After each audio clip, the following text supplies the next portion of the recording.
My name is Antony Njoroge.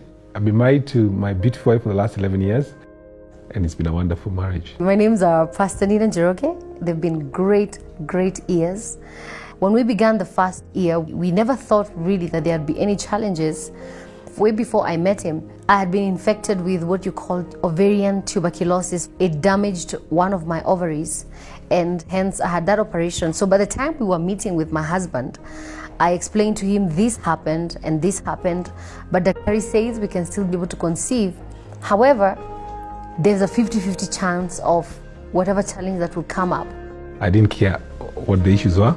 The thing was to be with her and walk with her. That made it very easy. But along the way, we tried, because we stayed like, we will first get married and then stay like for 1-2 years, like get to know one another, bond. That didn't happen, because 2 years down the line, 3 years, 4 years down the line, we were like, what is the problem? Some of my friends, of course, will tell me, like, during the time we're in a marriage, a guy maybe gets twins. He says, "Hey, boss, what's happening, brother? It's been 4 years. You guys are not doing stuff, and are you shooting blanks?"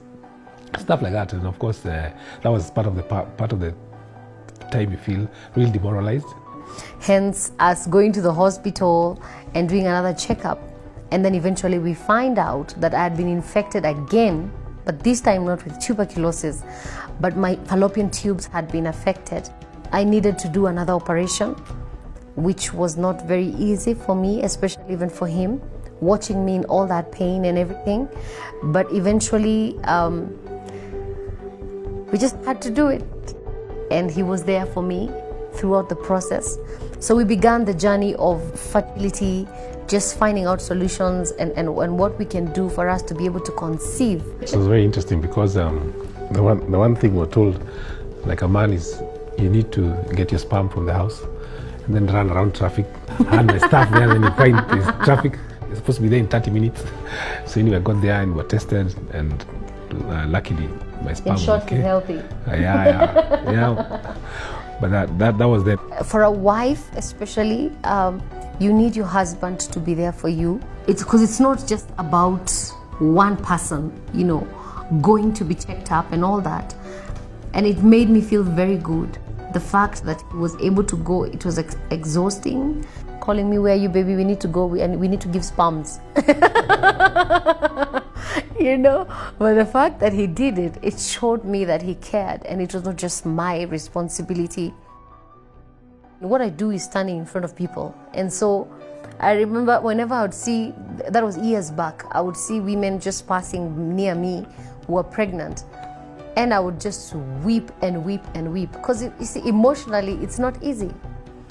I'm all smiles and we look strong and everything, but at one point, I don't think now I'm there yet, because you have to also accept, come to terms with, okay, fine, this is the thing, then I would deal with it.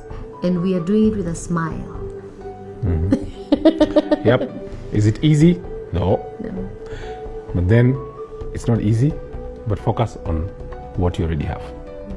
The critical thing that we've done as a family is to make sure that we cover each other. So we've made our issues our issue. It's not a family issue. So if the family want to know, if like my sisters want to know about an issue, they ask her. And if it's her parents, they ask me. So such that we protect each other. And that has worked for us, so that even when she's going through a difficult emotional time, maybe she's crying because she's feeling lonely, then she has a shoulder to lean on. So I'm the shoulder. And also the church has been a great place, because then you go there on the altar, pray, cry. Every little girl wants to talk about her experience of how she gave birth, of how the child wakes her up in the night and stuff like that. But as for me, it's been so different and awkward. I would want to feel what the other women were also experiencing. When the doctors are creating through science, for example, the issue of IVF is all been done through research and technology. There are things of surrogacy. It's also something that has been done through research. So if somebody opts to go that way, it is fine, because eventually it's the end that justifies the means. The Bible says that, man, love your wife like Christ loved the church. Love is, and when we got married, the one thing we say is that for better or for worse. Yep. So when the worst comes, you're still supposed to be together. That's right. When the better comes, you're together. So the thing is, you've got to love her to a point where that you feel her pain, you share with her, and stand with her. And she does the same for me. In fact, if anything, you see the way you say that your husband protects your wife, she protects me even the more. Because nobody can touch me. So he deserves everything I can give him back because of what he has been in my life. And we really Thank God. thank God for that. Yeah.